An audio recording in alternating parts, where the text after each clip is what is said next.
everybody. Welcome to another edition of What's What VR. Today, we've got a special guest. I've been trying to get here on the show. I've kind of struggled, had to reschedule a couple times on my behalf, but I appreciate it. We have Ralph Ney, who is the general manager for the Baton Rouge Marriott Hotel. Ralph, how are you, man? I'm doing well. How is it? How are you doing? I'm good. It's crazy times that we're in and crazy Right. weather. Somebody actually said snow the other day, and I was like, "What?" Possibly in the morning. Yeah. Oh, really? Yeah. I'm not a big fan of snow because it affects my employees coming to work the next day. So. I think it affects my wife's from up north, and I've been going up there for over 20 years, and I can probably tell you only a handful of times I've actually driven up there because she won't let me. Like, I'm certain that I can drive in the snow, but she's like, you can't drive in the snow because you're from down south. So I think everybody here, kind of freaks out a little bit. So You're right. Should be interesting. I actually thought it was next week. I didn't realize it was tomorrow. So that just a couple things on my side. So tell me, you're the general manager at Marriott. Everybody knows this is the monster on as you drive down the interstate. You see right there off of College. So how long you been over there? Yeah, it's the 21-story building right off of College and Corporate, and I think the original history of the building, they made 21 stories to salute. I think it was built in 1976. So to salute America, they 21-story salute, I guess, to Baton Rouge. I don't know. That's what I read. But Hey, that's a good story. Now I have a story to tell somebody as we drive down the road. That's interesting. That's right. Probably even biggest building if you're not downtown. It would seem like. I don't think. Yeah. I think there's one building that's taller downtown, and probably the state capitol is taller too. Gotcha. Well, not only you've got that hat, and we got to appreciate you taking some time. We'll talk, but you're also in the hotel lodging. I'm going to butcher it. Yeah. I didn't answer your first question, but yeah, I've been here for about it'll be 5 years in April. It's a franchise hotel. We have local ownership out of Natchitoches, Louisiana, that bought the hotel with other partners, and over 3 years completely did a renovation of the property. So it's totally brand new, top to bottom. So we're real excited about improving the hotel on this side of town. I'm a board member of the Baton Rouge Lodging Association, which represents hotels and also vendors who do a lot of business with hotels in Baton Rouge. And there's also there's a Louisiana Association, which I'm a member of, and there's also an American Hotel Lodging Association I'm a member of, but not really involved with nationally. The association is just a group of us, GMs and director of sales and vendors get together every month to discuss, what's happening in our industry, and maybe around the legislature work with some of the legislators passing some bills or not having bills passed, how that goes. And but lately, of course, with the pandemic starting in March, we've all been sort of supporting each other, keeping us all in a good mood, and trying not to try to keep the depression away, because it's been difficult in the hotel community because travel stopped completely end of March and then into April, and it's slowly returning, but it's they predict it won't really return to normal until the end of 21 or even beginning of 22. Wow. So it's another.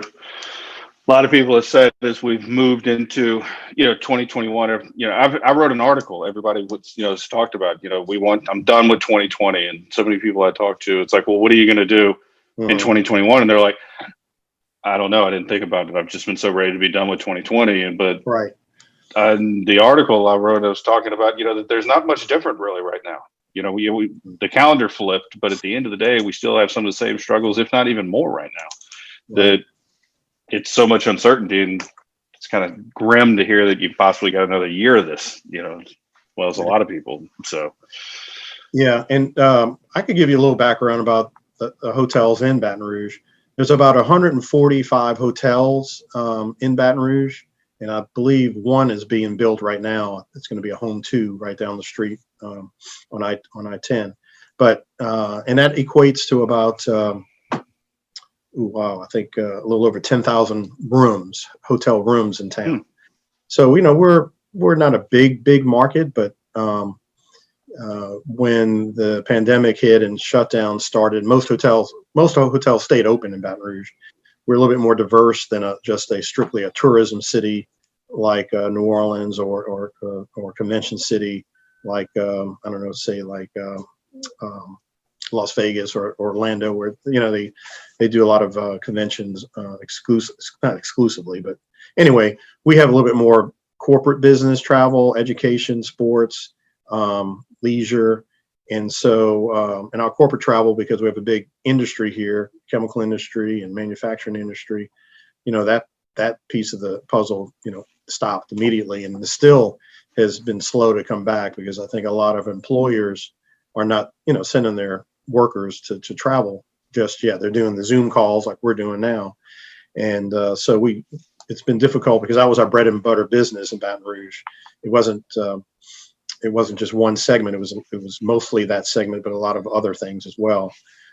So it's been difficult for hotels to lay off most of your hotel staff, and you're running on limited resources, as we talked about earlier, about limited housekeeping services and limited food and beverage services. So we're all trying to learn how to. The new normal is what we're doing now. New processes to clean rooms, new processes to do things without having that touch, or people could check in with their phones now, so that touchless check-in is becoming more popular now as well. Wow. So tell me, what is a little bit of that for people that don't know? Because I feel if people don't know, if there's a void, they're going to fill it with something, in their mind. If you haven't been, I've been traveling. I, was in Nashville not too long ago, and it's not the same, anymore. It's completely different. So it's not, I wouldn't say you're at any more of a risk by going to stay at a hotel, than you would. No, it's, people, you think about, how many times do you clean your bedroom at your house, maybe once a week, or how many times you change the sheets in your house bedroom once a week, hopefully once a week. Most people kind of let it lag a long time. Hotels, we clean these rooms, if somebody checks in, it's clean before they check in, and when they check out, it's totally clean when they check out. So, that's our business is cleaning.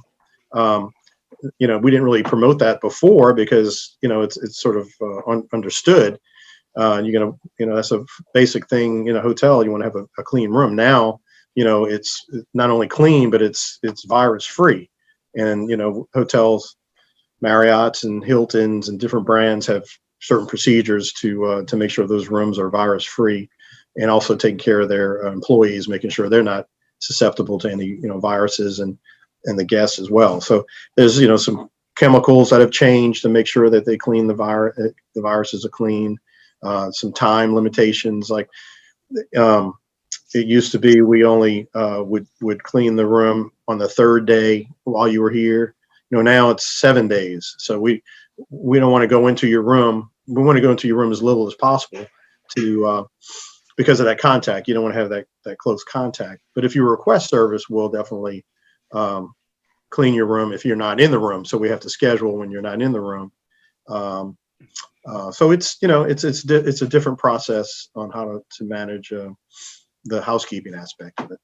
Sounds like it. If I just said it bluntly, the hotel's probably cleaner than your house. At the end, if you've got family coming into town and you're going to try to clean the room for them, because don't think that you're going to do a better job than you guys. Right. It's your business to know this. You might think you got a can of Lysol and you're going to do well. It's not the case. That's when I traveled. It was, they said, look, we'll come and clean anytime you want, long as, you get out, we'll go in, we'll tell you there. And that's what I think, hopefully people will know, it's not, don't think nothing's changed. Everybody's industry's changed. We've all found different ways to do it. And so it is, I don't know, maybe it's bad to say, but I say, kind of get out there and, go stay somewhere. It's not Yeah, to that's be. really, so our business, we're more corporate hotels in Baton Rouge, but as the summer approached this year, we became more of a leisure hotel. A lot of people started traveling. A lot of people had more funds to travel. If you remember the stimulus money, the $800 unemployment supplement, and I think a lot of people use that money to, hey, we're stuck at home. This hotel has a pool. Let's go travel. Let's go, spend some time in Baton Rouge or wherever. So the word staycation was seldom used, in the past. Now that's really a lot of our business is, let's have a staycation. If you're living with your mom and your dad in the basement and you want to get away with your friends or whatever, come stay here, stay in a hotel, enjoy some of the amenities. So the pool was a big hit this year, this summer for a lot of our travelers. And a lot of the travelers were not just in town, but regional, more regional people that are driving in. Either a lot of people going to Florida, the beaches. If you probably, a lot of people went to the beach over this past summer. A lot of people from Texas would stop in Baton Rouge, stay overnight, and then make the second half of the trip in Florida. So that was a big also that was a big plus for us as well. I've done I've done a lot of trips actually. I'm in Baton Rouge, live in Baton Rouge. I've done a lot of times staying in the hotel, even in Baton Rouge, just to kind of get away. Yeah, The restaurants, that are down. Like, do you guys have the restaurant open right now, we or do. So no? that's the other thing. We have brand guidelines to make sure we clean different ways and we serve our food different ways, grab and go and stuff. But we have to follow the state guidelines, and state and city local guidelines, supersedes anything else the brand tells us. So, right now the guideline for restaurants, I believe, is 50% occupancy. It used to be 25%. It was closed at one time. Hmm. So we had to close the restaurant in the beginning. Then we reopened, we had closed, we didn't have any food and beverage service from April until June. June we reopened for limited breakfast in the morning. We're not serving lunch. And then in the evening we have restaurant slash lounge bar, like sports bar atmosphere, but only 25% of our seats are available and they're spaced. And so in the menu is limited too. It's not, and we do serve in sort of a to-go, still do serve in a to-go box, just because of the cleanliness and guidelines, and we want to try to make sure everybody's safe. A lot of other Right, and that. hotels are doing that as well. Yeah, and that's kind of where I was going with. It's sometimes even when you're here, just to get out and just to change the scenery. I've been looking at the same window for a long time. Let's find another one, and be able to just kind of get out, walk around, stretch your legs a little bit. So, with that, obviously, you kind of had to adapt, like you said, staff changes and moving, different things around.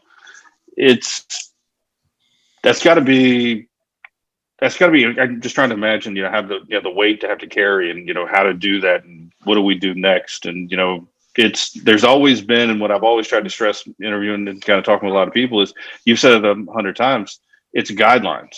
Mm-hmm. They're guidelines, and so it's meant to. You still got to make your own interpretations, Right. of what we want to do, and how do we interpret this? What do we need to do? So seems like And there'd be a I hate using lot. this term, but at the end of the day, it's a business, and you have to either break even or make money. So, it was difficult to lay off, a lot of our team, but when you have no revenue coming in, you can't you can't afford to pay employees because there's no work to do, and you can't afford to pay the light bills and the food bills and then the supply bills, and then ultimately the owner has to pay the mortgage, and so it's, yeah, you have to staff according to the demand and the occupancy of your hotel. So yeah, it was real difficult.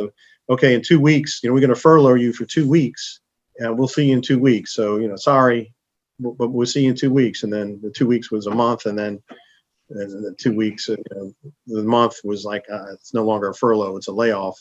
But when we start getting busier again, we'll give you a call. And we did. We started calling people back. So, we went from maybe 100 employees at this hotel to now we're we're between 30 and 50, depending on, if the hotel's busy or not. We've got some contract staffing that, we don't have to lay off. We just call and say, hey, we need you, and they come in.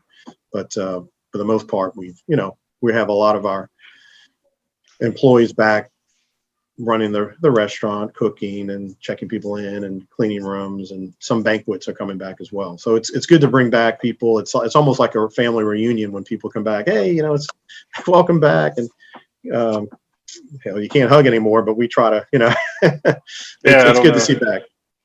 It's the hug, the fist bump, the elbow, Right. Whatever, Right. People are doing these days. It seems to change. But so you mentioned banquets are working their way back a little bit. That's a little encouraging to hear. We did. Obviously, you guys are huge and can spread out.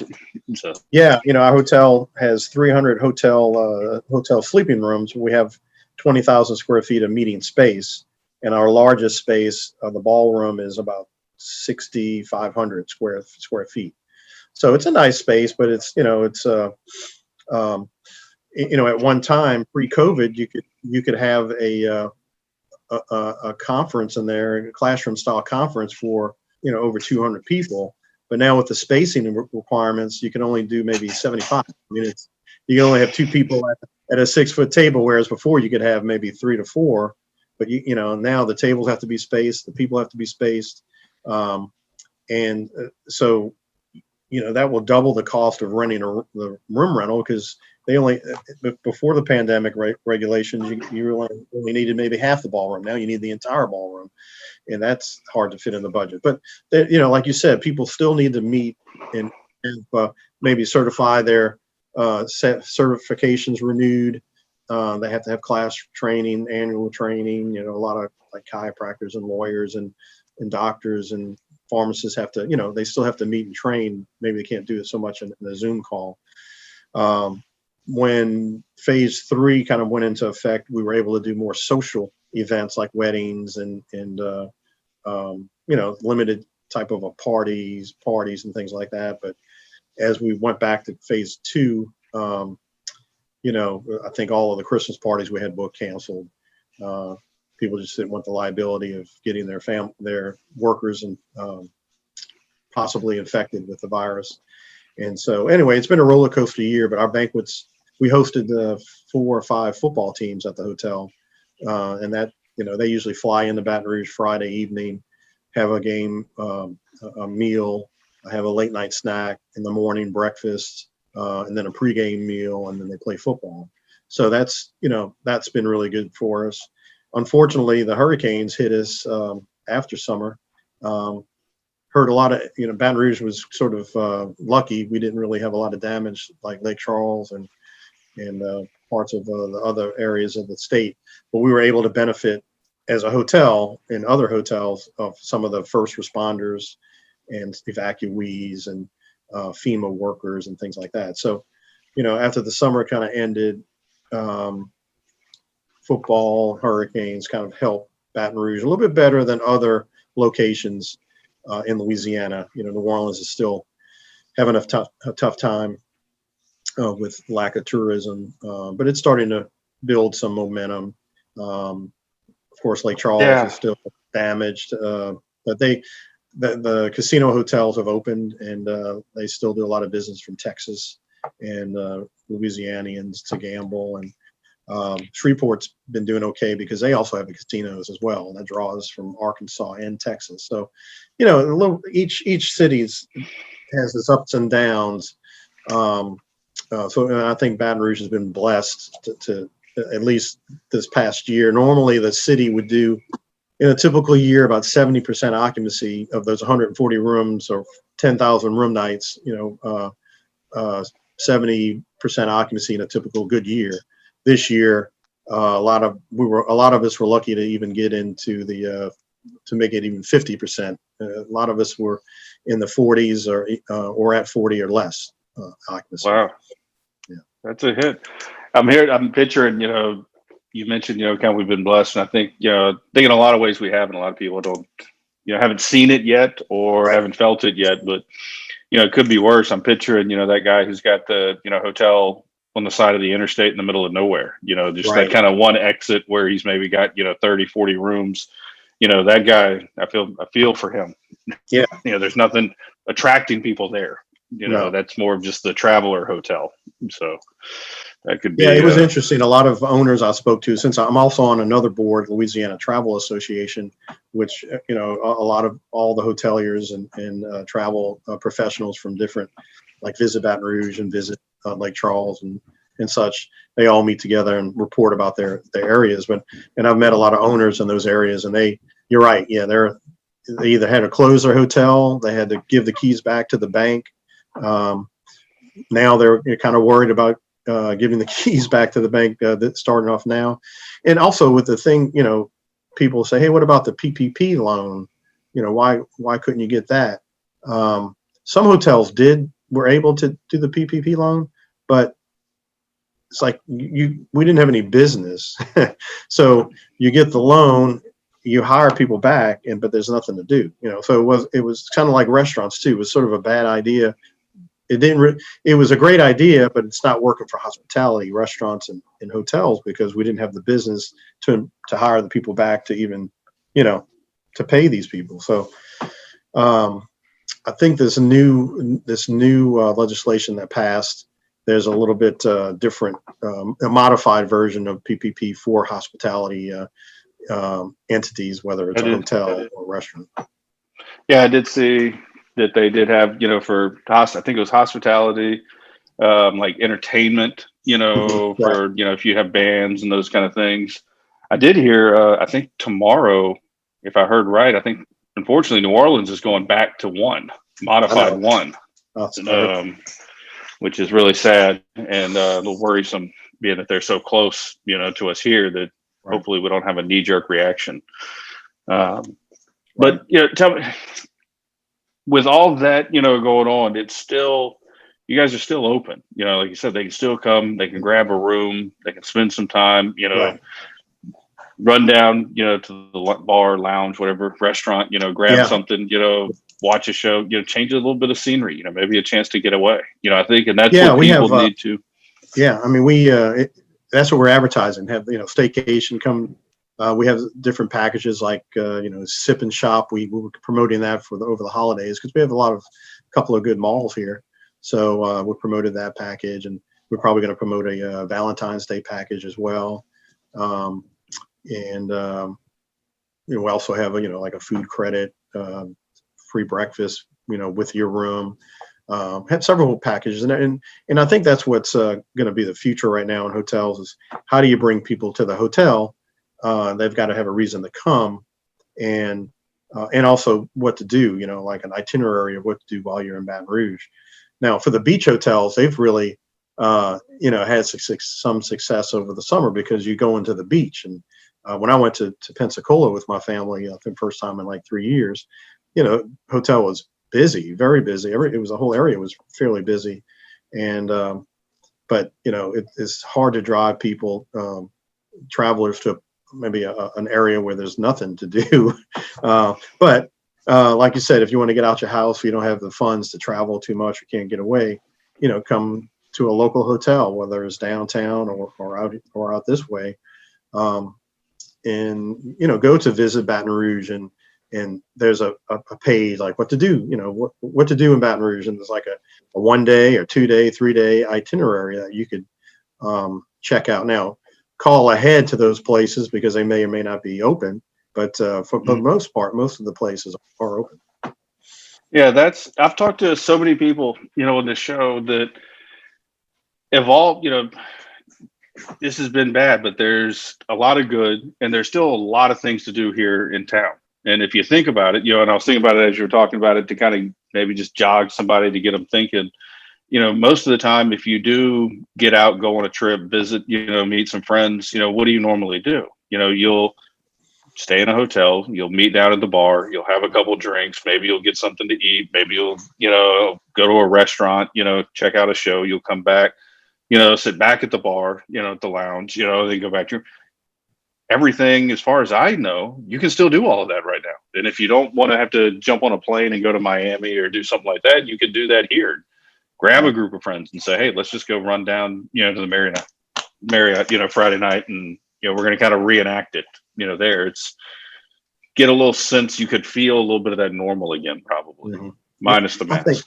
I think that's the key, that normalcy. People want to, hey, we need to go to have a dinner. We need to have some normalcy, and I think that's going to continue. There's like pent up frustration and to want to travel. I mean, travel, if you think about it, travel is like, it's the same as having freedom, and it's also educational too. If you don't think, if you think about it, when you travel, you go to a new place, you learn about a new place.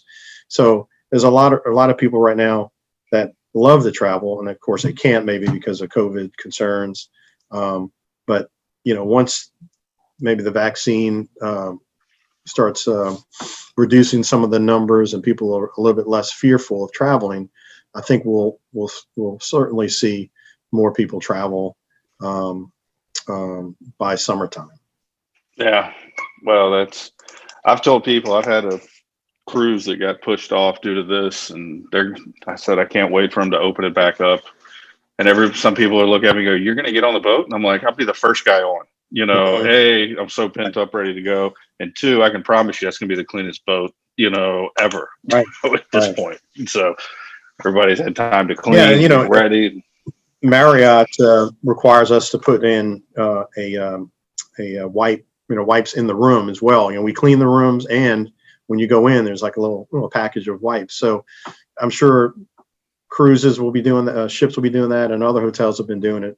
Not only is it clean when you get in there, but you could, throughout your stay, you could clean, and you have people are more aware of washing their hands and wearing masks and touching certain things. So I think probably once the cruises start again, and probably I know before the cruises had other viruses where there were issues, but people will be more, it would probably be safer, than it was before. Oh, absolutely. I think if anything, we've all learned, from this, so look, I appreciate the time, but I wanted, to kind of wrap, I've always, wanted to find the official answer to this, question. Yeah. And, I know it might sound trivial, but especially nowadays, maybe it helps. And for anybody who's traveling, what's the rule? What's the etiquette for housekeeping and tipping? I tip the bartender, I tip the bell guy. I think, you tip the housekeeper, but then is it, money left on a counter, and then do they think it's just left there, or is it expected? Is it unexpected? Do you find them in the hall? What's the rule? You've been here, you've been in this industry, and I don't know. I think it's funny, if you've worked in the hospitality industry or the restaurant industry as a bartender or a waiter or waitress or a GM at a hotel, we're usually the ones that tip the most because, we've done those jobs and we're like, oh, we know how hard it is. It's hard work. It's not required to tip. It's not expected. They don't expect a tip. But to me, it's just sort of common courtesy, just look at the room they've got to clean after you. And it's hard work. They do, a lot of these ladies do, 14 rooms a day. That's sort of the typical number of rooms. And, they're making the way, it's not minimum wage, it's higher than minimum wage. But, if they get an extra $1 or $2 left from a guest, I mean, that's another $2, say, per hour they're getting, so it's good. It just shows that we appreciate them for the hard work they do.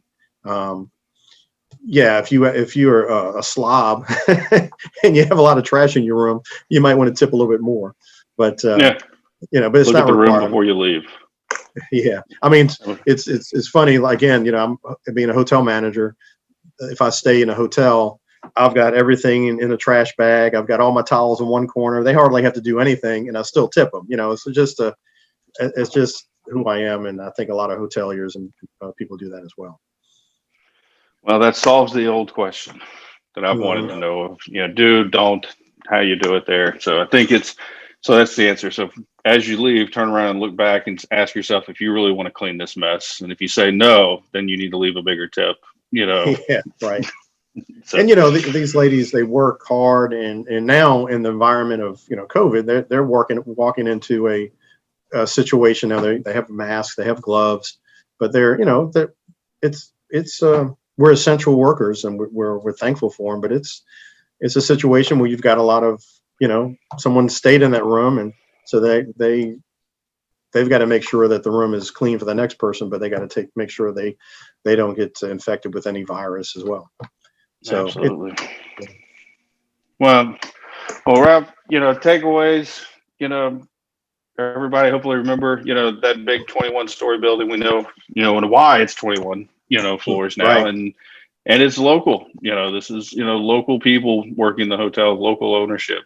This is something that you can help with, and frankly, it's cleaner than your house. So, Right. make a date night, stay out, have some fun, right in the middle of everything. Drive up, check in, Uber around. You'll help a local guy, as well. Then come back to the bar. So, look, Ralph, I appreciate the time. I think we took a bunch of it from you here, but it's fun to talk and hear kind of what's going on and see. Sure. We drive past it every day, but nobody really knows what's happening on the inside. Now, hopefully, we can share a little bit of that and let people peek inside and maybe put an idea in their head they didn't think about. So. Yeah, it's a beautiful hotel. The renovation just came out fabulous, and a lot of people remember what it used to be, and it's just come check it out. It's great. Even you can go online, as we have a 360 view, but some of the artwork is local, and the theme of the lobby in the hotel is about the river, Mississippi River, and the bridge. So it's a really cool atmosphere here. Yeah, somehow I probably should have talked about that. We'll have to have you come back and talk about it more, and we'll drop That's in right. some videos. I've been there. I saw it. It was amazing. It doesn't for anybody to give you an idea, go check it out. But you walk in, you don't feel like you're in Baton Rouge off of College Drive. And so it's a little higher end. It's the way I felt. It is. So, it's nice. Well, Rob, I appreciate it. We'll have you back, talk again. I appreciate all the information and sharing it in your story. And hey, for all the hard work and the hard decisions you're having to make, I feel for you. So thank you for giving me this opportunity. I'm glad to be part of it. Thanks, sir. We'll talk soon. Okay. Thank you. Bye-bye.